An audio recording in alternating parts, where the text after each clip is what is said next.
अस्सलाम वालेकुम दोस्तों, क्या हाल चले भाईजान। डिटेल वीडियो इसके मतलब बहुत सारी डाली हैं पहले भी, और अभी थोड़े एक चीज़ बता देते हैं आपको, बल्कि थोड़ी रोशनी ज़्यादा ही डाल देते हैं। और वो ये है कि कॉन्ट्रैक्ट्स ऑनलाइन किए जा रहे हैं। उसका डेडलाइन दी गई थी 31 जनवरी तक की, और एक्सपेक्टेड है कि 31 के बाद भी यानी आगे भी मज़ीद टाइम दिया जाएगा, क्योंकि अभी भी बहुत सारे लोगों के कॉन्ट्रैक्ट ऑनलाइन नहीं हुए। टाइम की कमी कह लें या दीगर और बहुत सारे मसले मसाइल होते हैं, तो ये टाइम बढ़ने के चांसेस भी हैं। और दूसरा है कि अगर आप आरओपी जाके ले लेते हैं अपना क्या कहते हैं कि लेबर कार्ड के अगेंस्ट पिन कोड, तो भी ठीक है। अदरवाइज आप PKI अनेबल्ड सिम कार्ड भी ले सकते हैं, और उसके ज़रिए आप और बहुत सारी सर्विसेज जो हैं वो भी ऑनलाइन लॉगिन कर सकते हैं। यानी ये नहीं है कि सिर्फ एग्रीमेंट के लिए आप उसको यूज़ करेंगे, आप बाकी बहुत सारी सर्विस जितनी भी यानी आपके कार्ड के अगेंस्ट, आपके ID कार्ड के अगेंस्ट सर्विसेज हैं ऑनलाइन, आप वहाँ पे भी उसको यूज़ कर सकते हैं। आरओपी के ऊपर, मैन पावर के ऊपर, बाकी बहुत सारी जगहों पे वो यूज़ होती है। यहाँ पर भी आप लेबर कार्ड से लॉगिन करना चाहते हैं, वहाँ पर आप अपने PK एनेबल सिम कार्ड, उसका नंबर डालेंगे, पिन कोड आएगा आपके मोबाइल के ऊपर, वो डालेंगे, लॉगिन हो जाएगा। That's simple.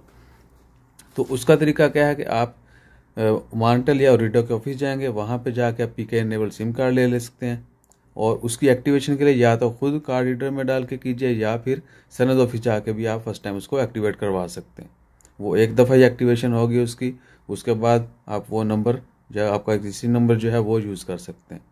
और दूसरा एक और चीज़ इसी हवाले से वो ये है कि ई सिम जो है, यानी जो इलेक्ट्रॉनिक सिम है, उसमें फ़िज़िकल सिम नहीं डाली जाती। लॉजिकली जो है ना, आपके मोबाइल में सेटिंग होती है, ई सिम आप रजिस्टर कर देते हैं, और उसके ऊपर जो है PK एनेबल्ड नहीं चलेगा। PK एनेबल्ड के लिए फ़िज़िकल सिम मोबाइल में होना ज़रूरी है।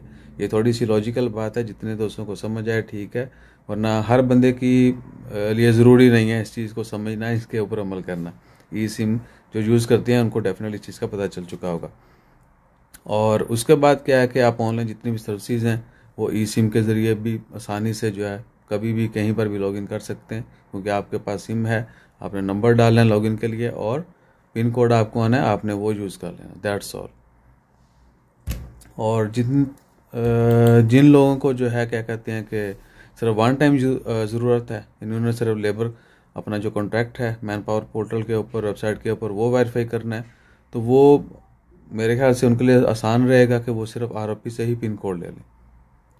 क्योंकि उनको अगर सिम लेते हैं उसको एक्टिव रखना पड़ेगा, या फिर क्या है कि उसकी कॉस्ट उनको 2-4 रियाल पड़ जाएगी, तो वो हम रिकमेंड नहीं करते। जिसको ज़रूरत है वो ले, अदरवाइज़ आप आरओपी से पिन कोड क्रिएट करके उसको